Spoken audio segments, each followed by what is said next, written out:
The person that we are going to be talking about today is Socrates. He was born in the year 469 BC and he died in 399 BC. And although he did not actually write anything, he changed how philosophy was conceived.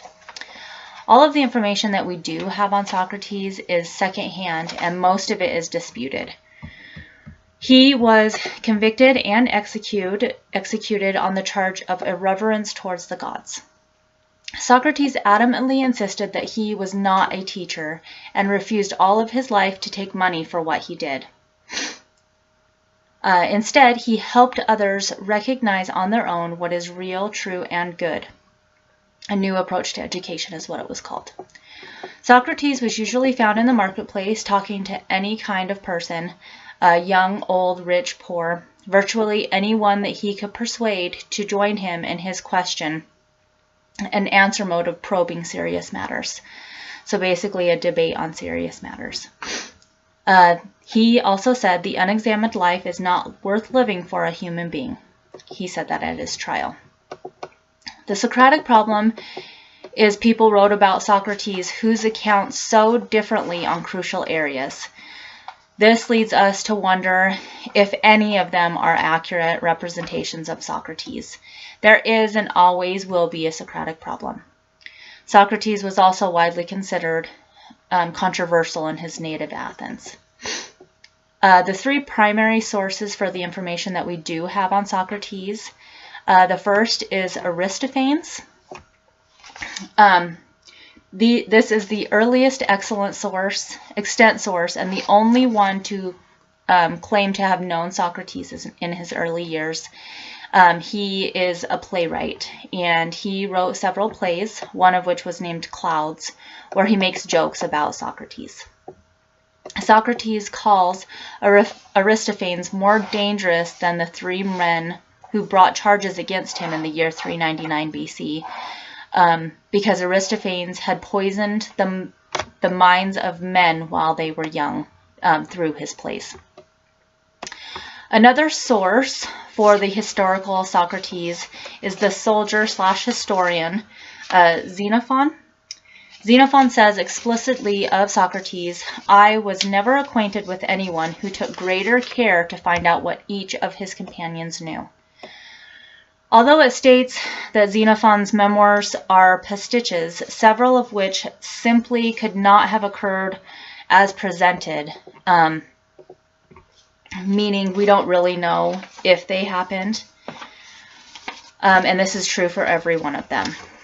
The last of which was Plato, and he was about 25. Socrates was then 70 when the year that he died, when he was tried and executed. And Plato, had probably known Socrates for most of his life. Plato may have shaped the character Socrates or other characters in his writings to serve his own purposes. It's hard to be sure if the dates or instances are true, which leads to another Socratic problem. Prior to the action, Theaetetus, a young poet named Miletus, had composed a document charging Socrates with the capital crime of irreverence, failure to show due piety toward the gods of Athens. In Athens, religion was public participation under law regulated by a calendar of religious festivals. They maintained temples and shrines, and Socrates' irreverence, Miletus claimed, had resulted in the corruption of the city's young men. Evidence for irreverence was of two types. Socrates did not believe in the gods of Athens, and Socrates introduced new divinities to the people. Socrates 3 times took up the charge that he corrupted the young, insisting that if he corrupted them, he did so unwillingly.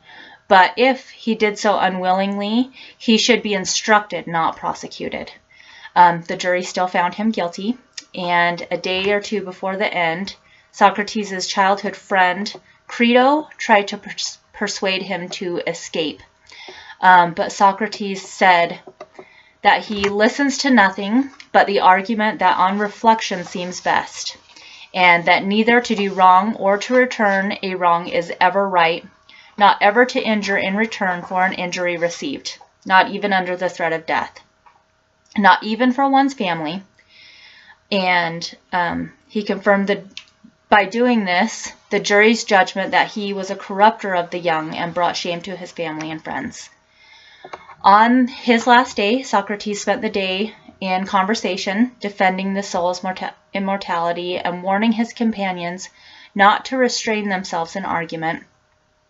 And he stated, "If you take my advice, you will give but little thought to Socrates, but much more to truth.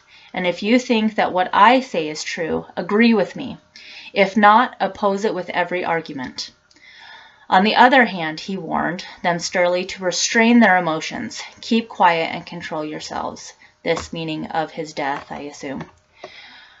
Socrates had no interest in whether his corpse was burned or buried, but he did bathe at the prison so the women of his household would not have to wash his corpse. He then took the cup of hemlock and drank, preceding his death. He appeared happy both in manner and words as he died nobly and without fear, and this is stated by Phaedo to the Pythagorean community. This was a document about Socrates. Thank you.